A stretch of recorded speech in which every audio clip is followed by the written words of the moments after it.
brought to you by Silver Pumps. Top quality और consistent performance के लिए सिर्फ सिल्वर पंप नाम याद रखना। दलितों के सम्मान में, दलितों के सम्मान में, लाल टोपी पहने नारे लगाते सपाइयों की भीड़, बीच में बैठे सपा सांसद रामजी लाल सुमन और साथ में बड़ी संख्या में पुलिस बल। ये नजारा है आगरा में रामजी लाल सुमन के आवास के बाहर का और खबर ये कि रामजी लाल सुमन को पुलिस ने अपने घर पर रोक लिया है। सपा सांसद ने जब से राणा सांगा को लेकर बयान दिया है उसके बाद से उनकी परेशानियां कम होती नजर नहीं आ रही हैं।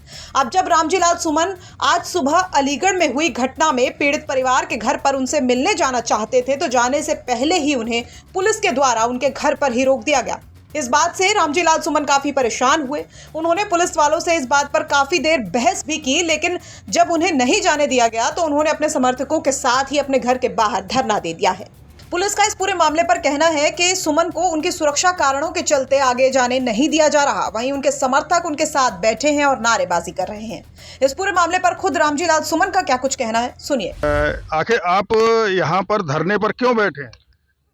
समाजवादी पार्टी के राष्ट्रीय अध्यक्ष श्री अखिलेश यादव जी के आदेशानुसार आज प्रस्तावित दौरा था हम लोगों का अलीगढ़ में। थाना लोधा में 3 नौजवान बाबा साहब से संबंधित कोई फिल्म बना रहे थे, उनको बेवजह पीटा गया। जय भीम जब उन्होंने बोला, जाति विशेष के नाम पर उनको गालियां दी गई, बेदर्दी से पीटा गया, उनको नंगा किया गया। और मजेदार बात है, उन्हीं को उठा करके 151 में बंद कर दिया गया। उनके कहने से प्राथमिकी दर्ज होती और गुनहगार जेल भेजे जाते। इससे पहले आप जानते हैं कि हम जब बुलंदशहर जा रहे थे तो हमारे काफिले पर हमला हुआ, उसमें भी 151 में बंद किया गया। कुल मिलाकर के राज्यसभा में मैंने भाषण दिया था 21 मार्च को, और वो हमारे भाषण के अंशों को निकाल दिया गया था। 22 तारीख से बराबर खुराफात हो रही है। कहीं हमारे जान से मारने की धमकी दी जा रही है, कभी बुलडोजर से हमारे घर पे हमला हो रहा है, कभी तथाकथित स्वाभिमान रैली हो रही है, कभी बुलंदशहर के गवाना टोल पंप पे हमला हो रहा है। लेकिन कहीं से भी पूरे उत्तर प्रदेश की सरकार ने कहीं से भी ये संदेश नहीं दिया कि वो अपराधियों के खिलाफ कठोर कार्रवाई करना चाहती है।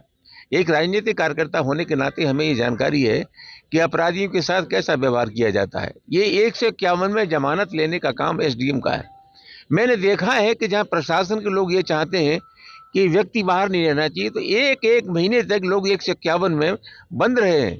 यहाँ तो लोगों को बुलाते हैं, थाने में चाय पिलाते हैं, मेहमानों जैसा स्वागत करते हैं, वो छोड़ देते हैं। ये मजाक बना रखा है कानून का। और आज जब हम अलीगढ़ जाना चाहते थे, सुरक्षा के नाम पर हमें नजरबंद कर दिया गया है।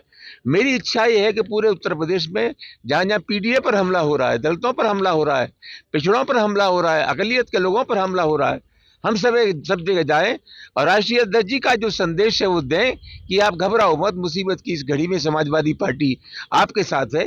ये काम करने से हमें रोका जा रहा है। ये लोकतंत्र की हत्या है। ये आपके हाथ में पर्चा क्या है? ये फरमान है हमारे हाथ में कि आपको अलीगढ़ जाने की अनुमति नहीं दी गई है। तो ये जो आप धरना दे रहे हैं, ये कब तक धरना देते रहेंगे और आपका क्या कहना चाहते हैं इस धरने के बारे में? नहीं, ये तो प्रतीकात्मक विरोध है। आप लोग जानते हैं, कोई जनतंत्र में तोप तलवार से लड़ाई थोड़ी लड़ी जाती है, कोई हिंसा से लड़ाई थोड़ी लड़ी रही। हमारा प्रतीकात्मक विरोध है। उन्होंने हमें नहीं जाने दिया, पूरी फौज खड़ी हुई है, पूरी पुलिस लगी है, प्रशासन लगा हुआ है, हम यहाँ बैठे हैं और अपना विरोध प्रदर्शन कर रहे हैं। तो रामजी लाल सुमन इस पूरी घटना को लेकर अपने समर्थकों के साथ विरोध प्रदर्शन कर रहे हैं और साथ ही सरकार पर भी सवाल खड़े कर रहे हैं। इस पूरी घटना को लेकर अब आगे क्या कुछ होता है और क्या सियासी घटनाक्रम आगे देखने को मिलता है, ये देखने वाली बात होगी। आगरा से अरविंद शर्मा की रिपोर्ट, यूपी तक।